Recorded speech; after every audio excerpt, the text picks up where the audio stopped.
감사합니다. 정말 제가 여기서 들어도 은혜가 되고 감동이 되는데 하나님은 얼마나 기뻐하셨을까? 별로 반응이 없으시군요. 네, 네, 네. 사람은 어떤 노래를 부르냐가 굉장히 중요합니다. 왜냐하면 부르는 대로 되기 때문이죠. 아까 우리 솔리스트들이 와서 사명을 불렀는데 주님이 어느 나라로 부르시면 어떻게 하려고 그런 찬양을 함부로 하시는지 농담이었습니다. 제가 심각하게 찬양을 생각할 때 부름받아 나서니 뭐 어디든지 가오리다. 그 찬양 이렇게 할 때 되면 이렇게 함께 부르지 못했습니다. 이러다가 또 하나님이 아프리카로 날 부르시면 어떡하나.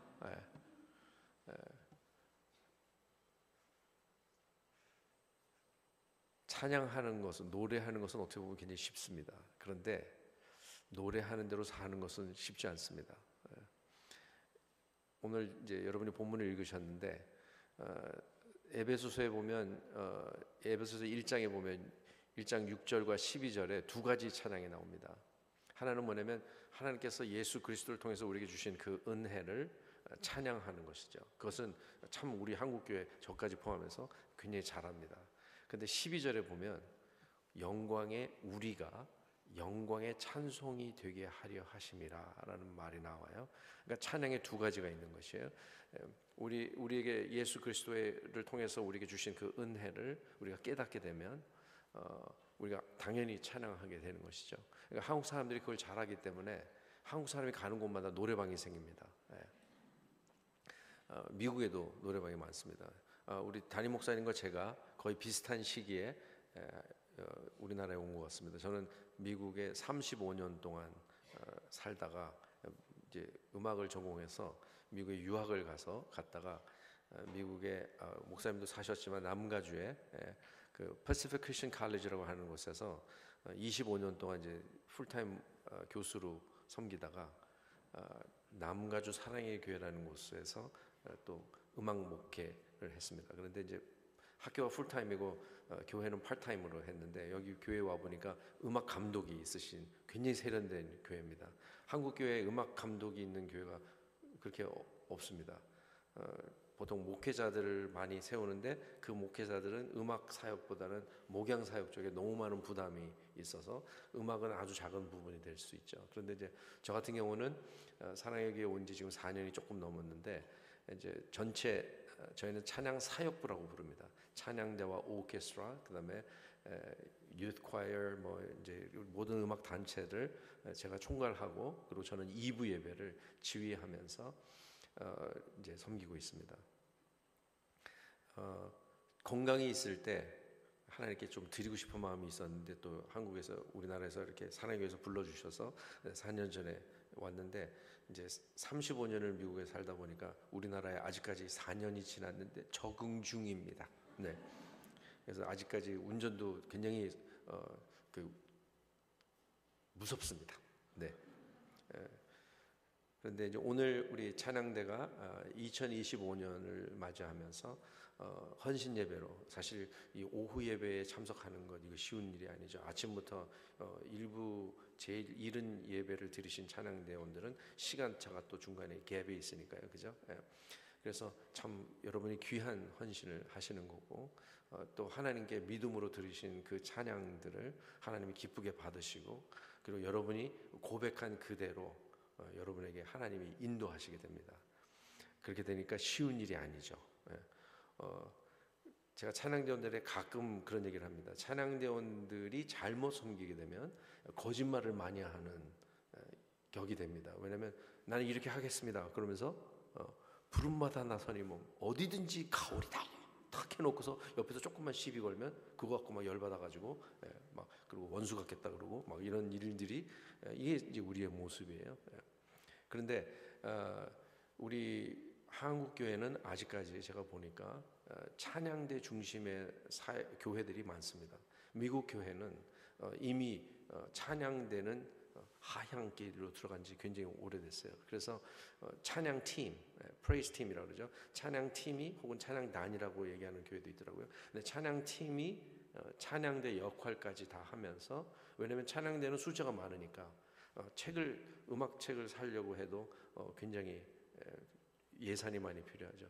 제가 지금 저희 사랑의 교회도 오케스트라가 보통 한 45명에서 50명이 각 예배마다 있고, 찬양대가 150명 정도씩 되니까 무슨 야유회다 이런 거로 모이면 정말 엄청난 예산이 들어가게 됩니다. 그러니까 미국 교회들은 찬양 팀은 숫자가 작고 규모가 작으니까 훨씬 예산도 적게 들고, 이제 그렇게 하다 보니까 점점 찬양대가 이제 하향으로 가는데 어르신들만 남는 교회들이 많이 생겼어요. 그리고 이렇게 1년에 한 번씩 하는 컨퍼런스 같은 데 가봐도 교회 음악 컨퍼런스인데 찬양대를 위한 사역보다는 찬양팀을 위한 사역 중심으로 이렇게 가게 됩니다.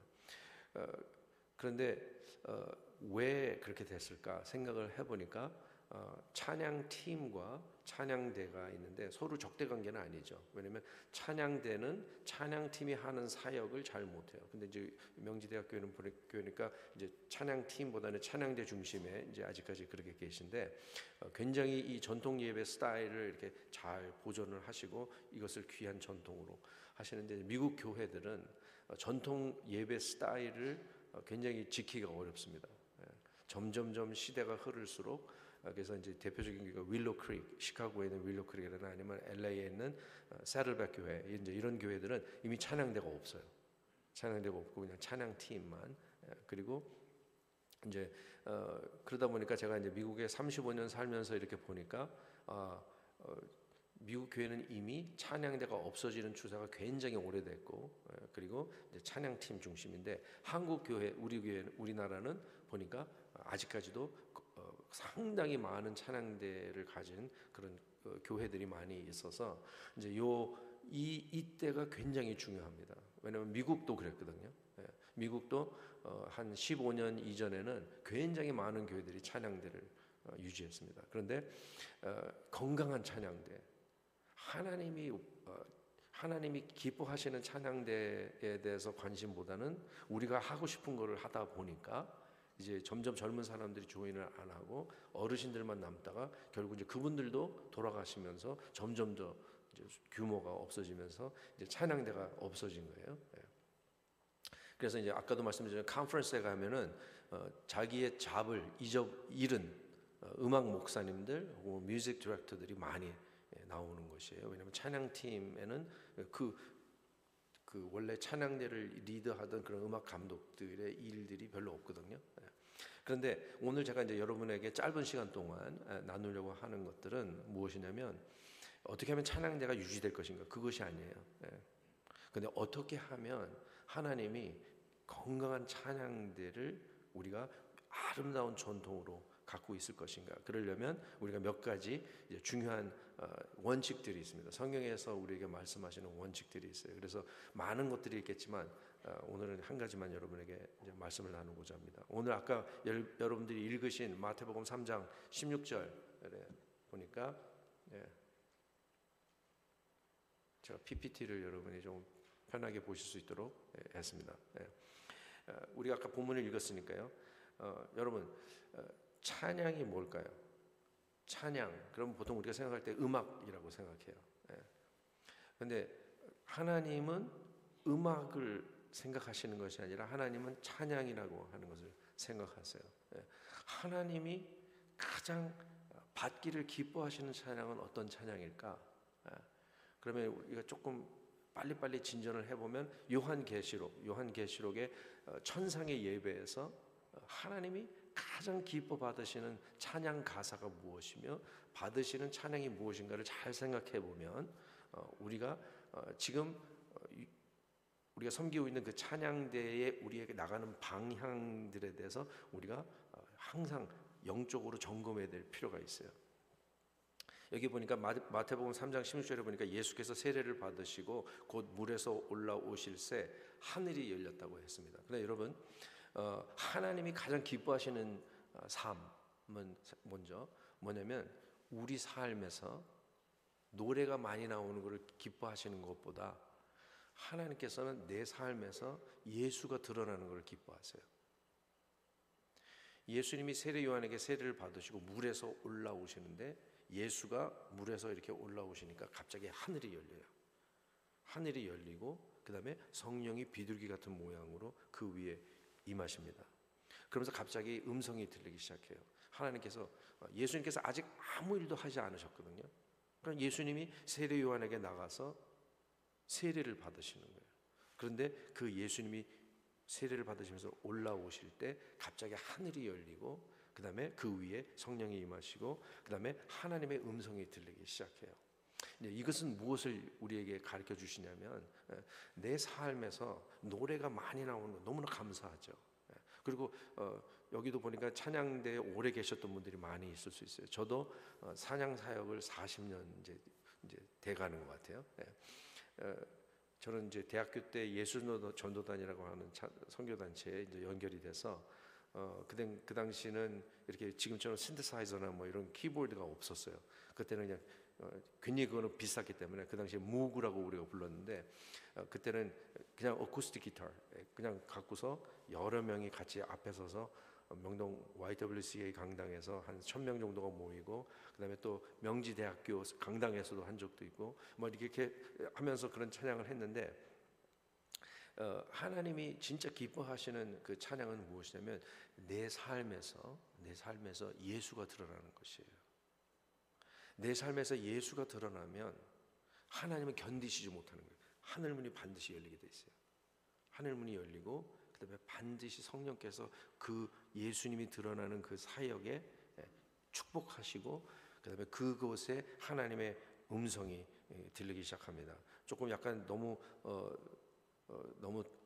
여러분이 생각하실 때 이게 찬양대 헌신 예배인데 음악에 대해서 하지 않고 근데 제가 찬양대 사역을 이제 미국에 살면서 35년 동안 하면서 몇 군데 교회에서 이렇게 섬긴 그 경험들이 있어요. 그런데 정말 400명이 예배를 드리시는데 찬양대가 120명, 여러분 혹시 상상이 되십니까? 그러니까 언밸런스죠. 400명이 예배를 드리시는데 찬양대가 120명이에요. 그런데 정말 이렇게 찬양대를 섬기는데 찬양대원들이 와가지고 지휘자가 너무 재밌다고 그러면서 계속 사람들이 오는 거예요. 그러니까 120명이 되니까 담임 목사님이 더 이상 찬양대 안 된다고 못 간다고 그래가지고 그런데 너무나 숫자적으로 부흥이 되고 가는 곳마다 정말 그런 부흥을 저에게 주셨는데 이제 제 마음 속에는 하나님 이런 그 숫자적인 부흥이 일어나는데 하나님 그 다음 단계는 무엇일까요? 그런 질문을 하나님 앞에서 이제 계속 하고 있었어요.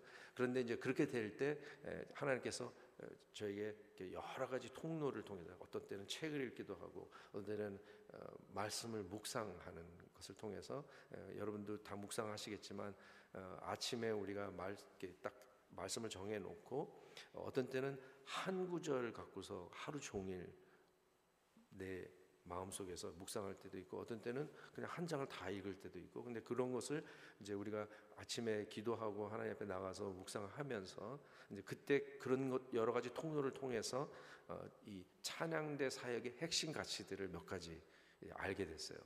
왜냐면 이제 분명한 거는 제가 이제 음악을 전공하고 박사까지 받았기 때문에 그리고 교수를 하고 있었으니까 이제 음악적으로는 당연히 부흥이 됐겠죠. 그리고 숫자적으로 부흥이 되는데 이제 그 다음 단계 하나님이 축복하시는 찬양대는 영적으로 어디까지 갈 수 있는지. 그래서 저는 찬양 사역을 할 때 주일 지금도 그렇게 하지만 저에게 가장 중요한 시간이 뭐냐면 예배 들어가기 5분 전이에요. 5분 전에 저는 항상 찬양대원들과 성경에서 한 구절을 나눕니다. 예배에 대한 구절이든지 찬양에 대한 구절이든지 둘 중에 한 가지를 항상 제가 왜냐면 저는 이제 성경을 보면 항상 찬양과 예배라고 하는 안경을 저도 모르게 쓰게 돼요. 제가 목사라서가 아니고 왜냐면 제가 이제 어렸을 때부터 선명회 어린이 합창단서부터 이렇게 쭉 대학까지 음악을 했기 때문에 항상 성경을 볼 때마다 예배와 찬양의 안경을 끼고 보는데 이제 그 과정을 통해서 하나님께서 이제 알게 하신 것들이 예를 들면 지금 여러분 스크린에 나와 있는 거죠. 찬양대 사역의 핵심적인 가치는 무엇이냐면 음정 박자, 리듬, 강약, 다이내믹 이런 것들 갖다 기가 막히게 잘 하는 것, 그것도 너무 감사하죠. 그런데 정말 하나님이 기다리시는, 하나님이 기뻐하시는 찬양대는 뭐냐면 내 입술과 혀가 성령님께 붙들렸다고 고백할 수 있는 찬양대가 될 때 하나님이 그 찬양대를 너무나 기뻐하세요. 왜냐하면 여러분 노래하는 찬양대, 노래하는 합창단은 너무 많아요. 근데 찬양대를 수십 년 동안 했는데 그 사람이 가는 곳마다 문제가 일어나요. 그 사람이 참가하는 단기 선교는 항상 그분 때문에 문제가 돼요. 근데 그분이 자기는 하나님을 너무 사랑하고 찬양한다고 얘기해요. 그런데 그 사람이 또 찬양대원이에요. 근데 여러분 진짜 하나님이 기뻐하시는 찬양대, 오늘 여러분들이 2025년을 맞이하면서 명지대학교 교회에서 여러분들이 찬양대로 헌신하면서 하나님 내가 이 한 해를 하나님께 드립니다. 올려드리는데 하나님 나의 이 섬김 위에 복을 주옵소서. 근데 혹시 여러분 중에서는 내가 독창자니까 사례를 받기 때문에 이제 어쩔 수 없이 나올 수밖에 없는 이런 마음을 가진 분들도 있을 수 있겠죠. 별의별 상황 속에서 우리가 다 나올 수 있는데 정말 여러분 이거는 이제 또 다른 주제들이지만 그 다음에 내가 하나님께 드리는 그 찬양의 기초 기반이 뭐냐면 순종이어야 한다고 고백할 수 있어야 돼요. 근데 여러분 보세요. 아까도 제가 농담처럼 말씀을 드렸지만 우리가 부르는 노래들 있죠. 찬양들. 여러분 반드시 그대로 됩니다. 그래서 찬양을 조심하셔야 돼요. 어떤 찬양을 하는가. 여러분이 헌신해서 계속 찬양하잖아요. 그럼 반드시 하나님께서 그 길로 인도하십니다. 근데 여러분이 헌신을 안 하잖아요. 그러면 어려움이 생겨요. 그래서 반드시 하나님 앞에 여러분이 고백한 그대로, 여러분이 믿음으로 고백한 그대로 하나님이 우리를 인도하십니다. 그리고 오늘 제가 나누려고 하는 찬양은 예수님이 내 삶에서 드러남입니다. 자, 그러면 성경이 말하는 예수가 드러나는 찬양은 무엇이냐면 여러분 생각해 보세요. 성경 말씀에 너희들 교회에서 이런 찬양들만 해라 그러면서 제목까지 적어서 있었다면 너무 감사했을 것 같아요. 근데 제목이 없어요. 그리고 그 당시에 기록이 없어요. 그죠? 그러니까 뭐냐면 우리는 이제 교회 음악으로 훈련을 받은 사람들이 이제 교회에서 찬양대를 섬기는데 예를 들면 그 당시에 기원전도 마찬가지고 예수님 오시고도 마찬가지고 어떤 그림들이나 이런 거를 봤을 때 저 사람들이 그렇게 노래를 했나 보다라고 하는 그런 사실들이 있지만 기보법, 악보 같은 경우도 겨우 9세기 정도에 발명이 됐잖아요. 그러니까 그 이전의 기록들이 굉장히 찾기가 어려운 것이에요.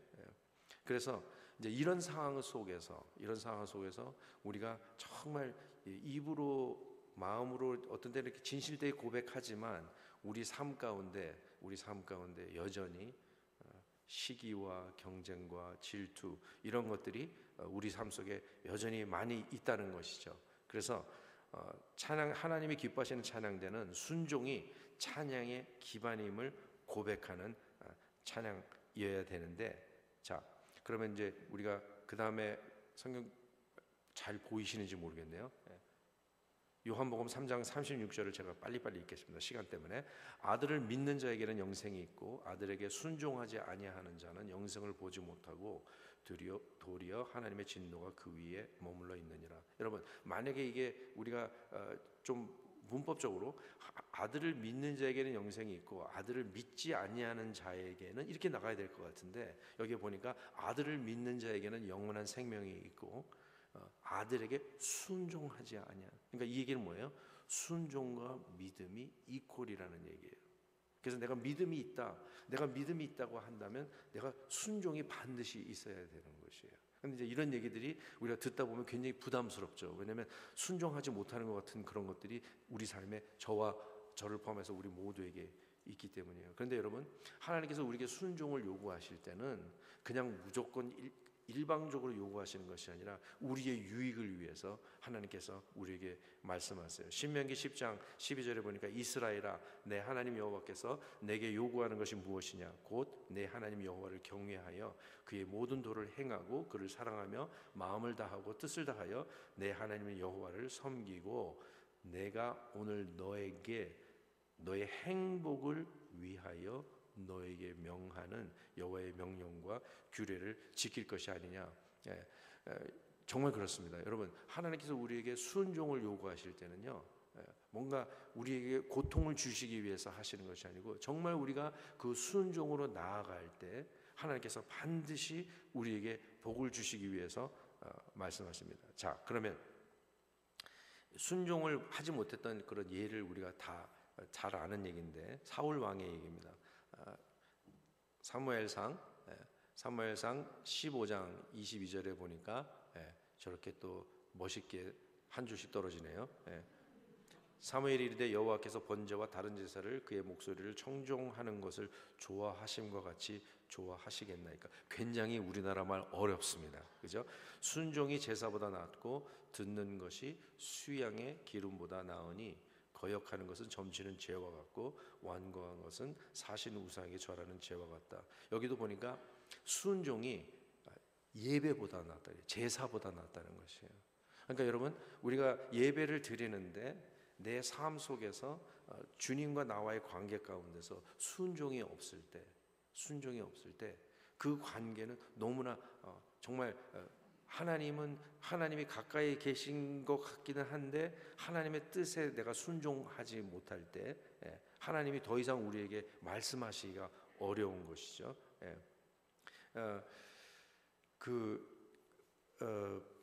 12.7 혹시 여러분 그때 뭘 하셨는지 모르겠지만 저희가 저희 교회에서 12.7 행사를 이제 좀 여러 교회들과 함께 준비하면서 이 연합으로 찬양대를 조직하게 됐는데 제가 이제 거기에 지휘를 맡았는데 오늘 찬양대 보니까 너무나 연합을 잘 하시는 것 같아요. 아니시군요. 네, 죄송합니다. 지금 보니까 얼굴 표정이 근데 이렇게 꽉 찬양대 좌석에 차고 그다음에 전공자들도 많으신 것 같고 근데 여러분 영성 중에서 가장 어려운 높은 영성이 뭐냐면 연합 영성입니다. 연합을 해보면 그거를 직접 인도해 보신 분들은 경험하게 됩니다. 이번에 저희가 결과적으로 1,300명 정도가 연합 찬양대로 섰는데 그게 바로 하루 전날까지 몇 명이 올 줄 몰랐습니다. 그런데 어쨌든 거기에 광화문에 우리가 모였을 때 정말 1,300명이 모여서 웨이메이커 광야의 길을 내신 하나님을 우리가 함께 찬양을 했는데 토요일 날 그러니까 그 주일 하루 전날 우리가 저희 교회 본당에서 한 500명 정도가 모여서 한 번 연습했습니다. 한 번 연습하고 그날 물론 악보를 보고 했으니까요. 그런데 그날 제가 이제 연습을 한 2시간 정도 연습을 하고 그다음에 이제 함께 기도를 하는데 저도 그날 처음 뵙는 분들이 거의 한 반 이상이었어요. 그런데 기도를 하는데 기도가 그치질 않는 거예요. 제가 그분들에게 말씀 한 구절을 간단하게 나누고 그다음에 그분들과 함께 내일 집회를 위해서 같이 기도하자고 하는데 근데 그때 제 마음속에 하나님께서 오늘 500명밖에 안 모였지만 이것은 반드시 된다라는 확신 같은 거를 저에게 주셨어요. 근데 주일날 갔는데 정말 그 1,000명 좌석이 다 차고요. 거기에 이렇게 중간에 사람들이 움직일 수 있도록 그 틈이 있어야 되는데 그 틈까지 모두 다 차고 그다음에 뒤에는 나중에 이제 예배가 끝나고 오신 분들이 뒤에 한 200명 정도가 또 이렇게 서가지고 한 1,300명이 하나님께 영광을 올려드릴 수 있는 그런 은혜가 있었는데 그 모든 그 12.7의 그 집회가 정말 너무나 질서 있게 그리고 뒤에 모든 쓰레기나 이런 모든 것들을 정말 어떻게 해서든지 정치적인 집회가 아니라 정말 우리 한국 교회가 하나님 앞에서 함께 연합으로 예배하는 그런 귀한 시간이었습니다. 그래서 이제 제가 순종에 대해서 얘기를 했는데 우리가 어떻게 하면 내 삶에서 순종을 회복할 수 있겠나? 근데 많은 사람들이 순종에 대해 얘기하면 사실 마음이 무겁습니다. 왜냐하면 정말 내가 내 삶에서 내가 하나님께 온전하게 순종하고 있는지.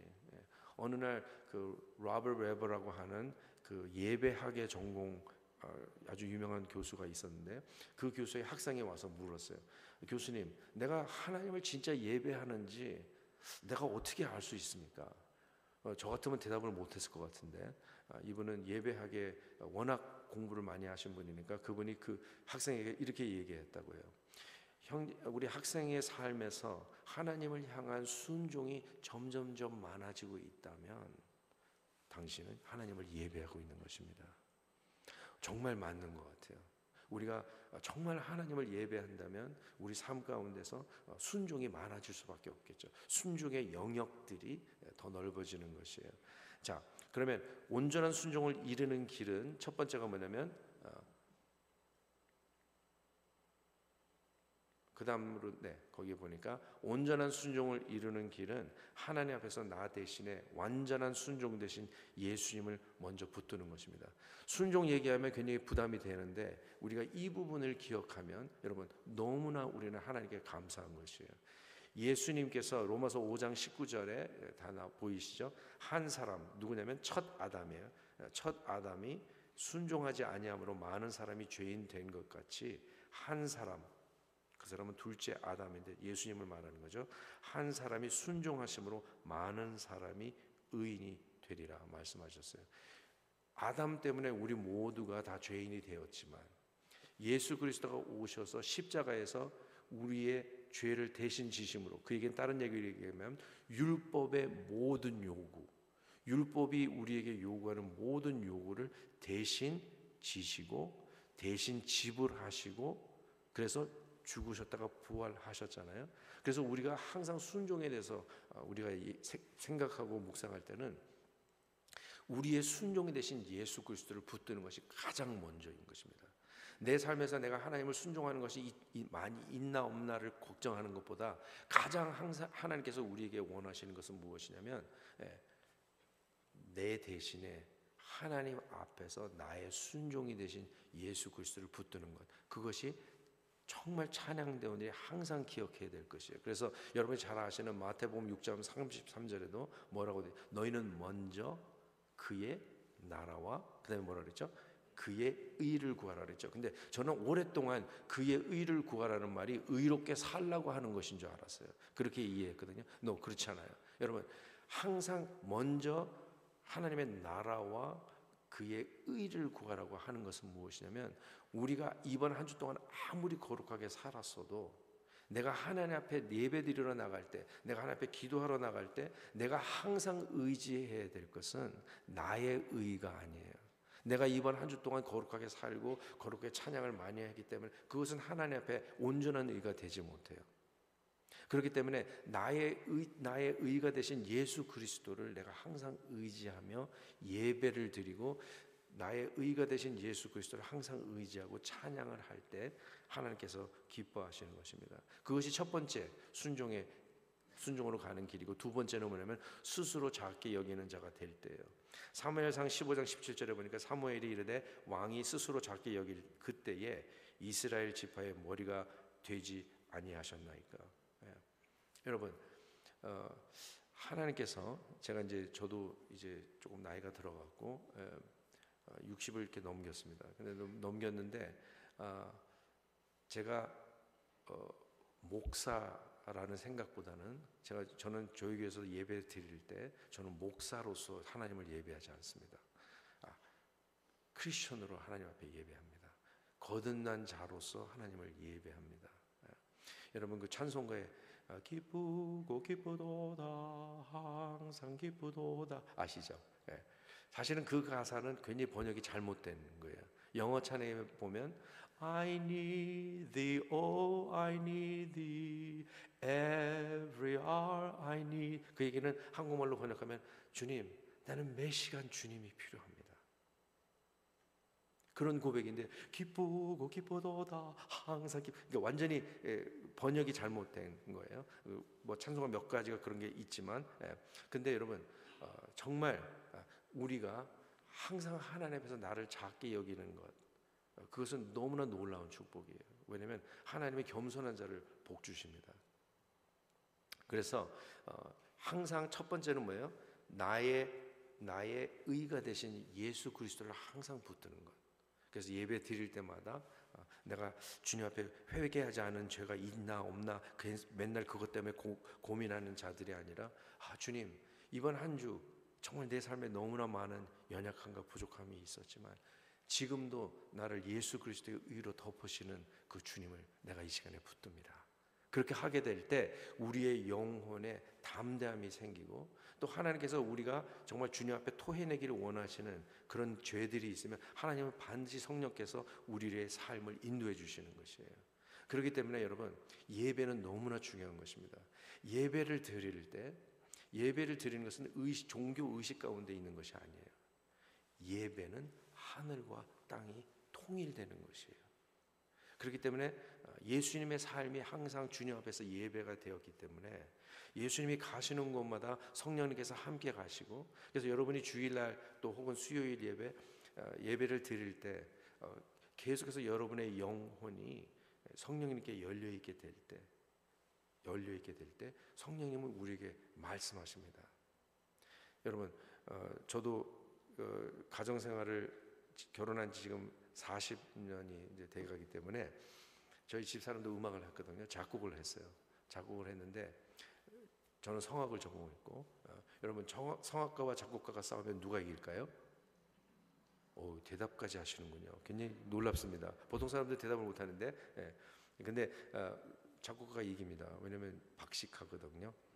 여러 면에서 둥그러기가 많이 갖고 있는데, 근데 이 부부 관계가 항상 하나님께서 우리의 영적으로 우리를 연단시키시고 우리로 하여금 계속해서 변화하는 삶을 요구하시는, 인도하시는 그런 복된 것이에요. 그래서 내가 지금 하나님과 나와의 관계를 우리가 금방 알 수 있는 건 뭐냐면 나와 집사람의 관계를 보면 금방 나와요. 그래서 너희는 마음을 새롭게 함으로 변화를 받으라고 하는 그 말씀이 우리에게 계속, 우리 각 사람에게 계속해서 예배를 드릴 때마다 우리가 항상 주님 앞에서 그런 마음을 갖게 될 때 하나님께서 우리를 바꿔주시고 계속해서 변화를 시킵니다. 그래서 이제 제가 오늘 그 헌신 예배를 드리는 우리 찬양대원들에게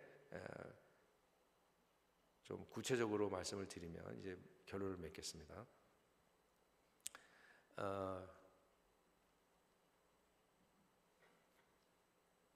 정말 찬양에 대해서 고민을 하기 시작하잖아요. 그러면 그리고 또 정말 찬양대가 무엇을 하는 것인지에 대해서 고민을 하기 시작하면, 그러면 우리의 입술을 하나님께서 말씀하십니다. 시편 141편 3절에 보면 여호와여 내 입에 파수꾼을 세우사, 내 입에 파수꾼을 세우사. 아까도 제가 말씀드렸지만 찬양대의 핵심적인 가치들 중에 한 가지가 뭐냐면 성령께 붙들린 입술과 혀예요. 찬양대를 오래 했다고 그것이 나의 계급장이 되는 것이 아니고, 정말 우리가 찬양대를 오래 했다면 내 입술과 혀가 계속해서 성령님께 붙들려 있을 수 있도록 주님 앞에 기도를 할 수밖에 없습니다. 왜냐하면 지금 야고보서 3장 6절에 보니까 혀는 곧 불이요 불의의 세계라. 혀는 우리 지체 중에서 온 몸을 더럽히고 생의 바퀴를 불사르나니 그 사르는 것이 지옥불에서 나느니라. 혀는 능히 길들일 사람이 없나니 쉬지 아니하는 악이요 죽이는 독이 가득한 것이라. 여러분, 이건 제 말이 아니고 성경이 말씀하시는 겁니다. 근데 쉬지 않은 악이라고 얘기했어요. 그러면 여러분 생각해 보세요. 찬양대를 정말 오래 하셨습니까? 여러분의 삶에서 예수가 나타나야 됩니다. 그런데 메시아를 했다, 하이든의 천지창조를 했다, 뭐 이런 것, 그것을 제가 무시하는 게 아니에요. 저도 그런 곡을 연주했습니다. 그러나 그것이 우리의 계급장이 되면 안 돼요. 정말 진정한 찬양대는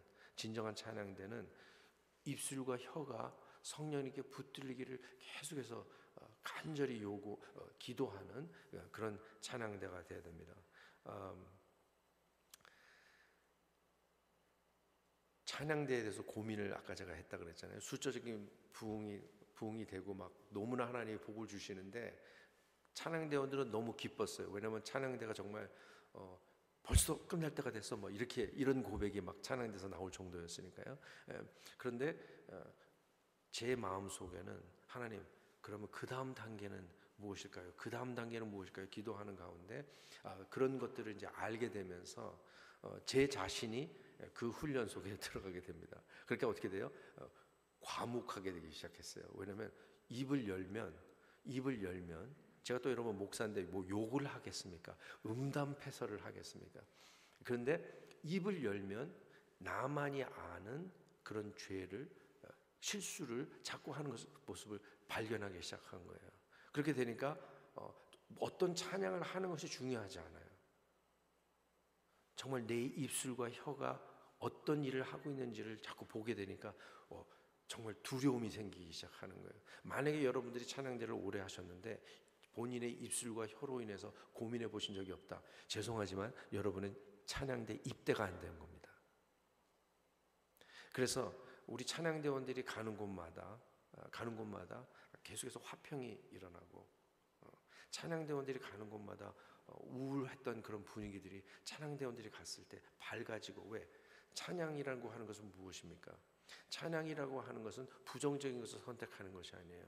참된 찬양은 거듭난 영혼이, 내 영혼이 나를 부인하며 예수님의 십자가를 계속해서 지고 갈 수 있도록 힘을 주시는 것이 찬양이에요. 왜? 안 될 것 같은데? 아니야, 나는 안 돼. 이런 생각들을 계속해서 그것을 부인하고, 그리고 하나님의 약속을 붙드는 것이 찬양인데, 많은 사람들이 그걸 음악이라고 생각해요. 노래라고 생각해요. 근데 만약에 이것을 그냥 목사님으로 훈련 받으신 분이 설교한다 그러면 조금 약간 치우친 거라고 할 수 있겠지만, 저는 음악 목사입니다. 그리고 음악으로 박사학위까지 했어요. 근데 제가 내린 결론이 무엇이냐면, 우리의 입술과 혀가 성령님께 붙들리지 않으면 우리는 찬양대원이라고 할 수가 없어요. 그렇기 때문에 이것은 놀라운 부르심이에요. 너무나 거룩한 부르심이에요. 그렇게 되니까 어떻게 돼요? 입만 열면 자꾸 실수하니까 이제 입을 닫게 되는 것입니다. 성경에 보면 제가 이제 한 가지만 더 얘기하고 제가 설교를 마치도록 하겠습니다. 예수님께서 요한복음 7장에 이런 말씀을 하셨어요.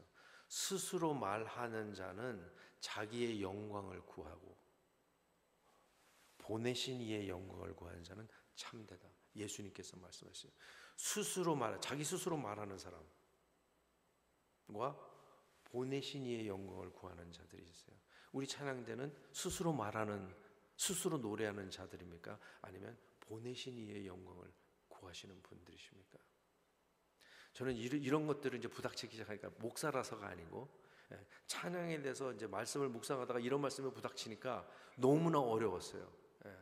왜냐하면 스스로 말하고 스스로 노래하는 자였기 때문에. 그런데 그것이 아니라 보내신 이의 영광을 구하기 시작하니까 숫자적으로 부흥되던 찬양대 안에 변화가 막 일어나기 시작하는 거예요.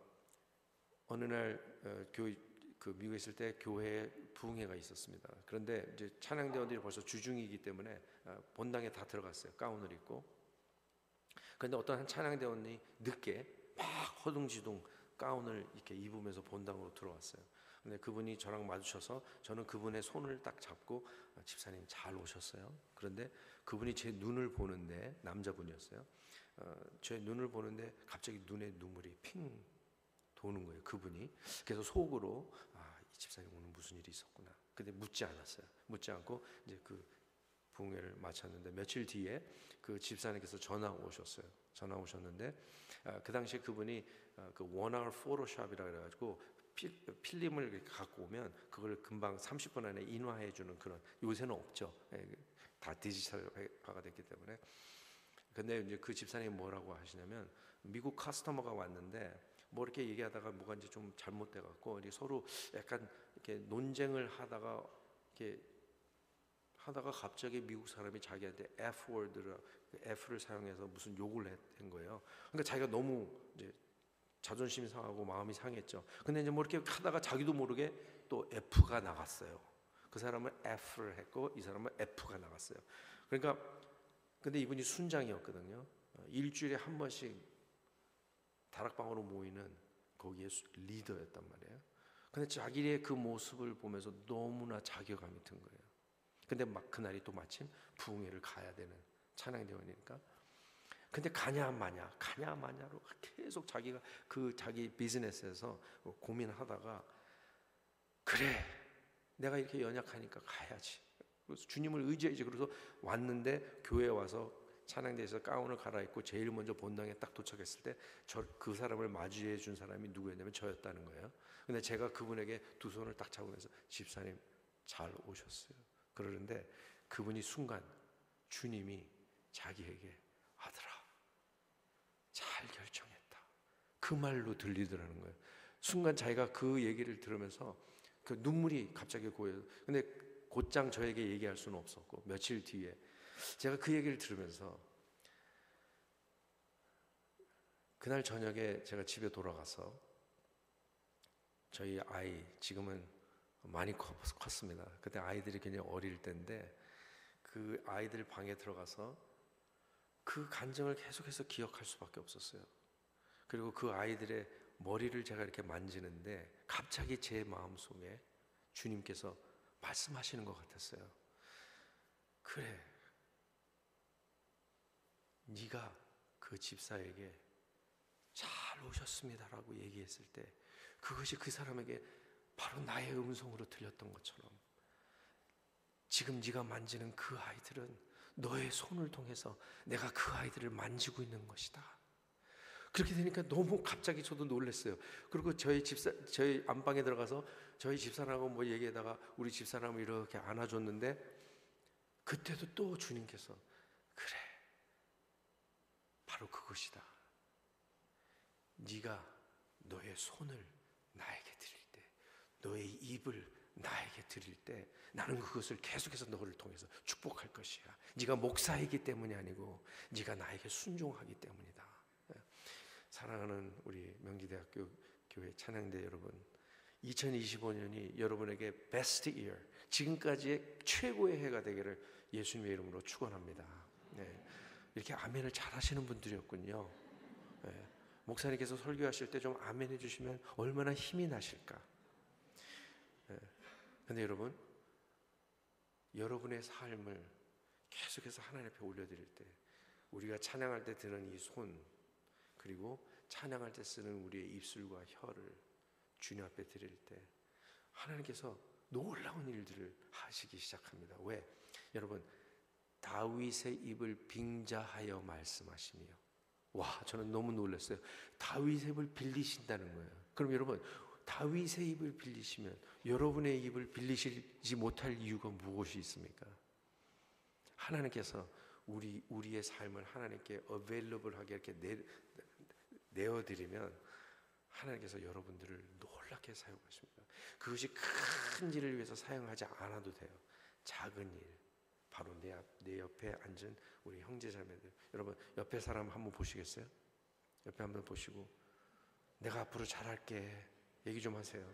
네.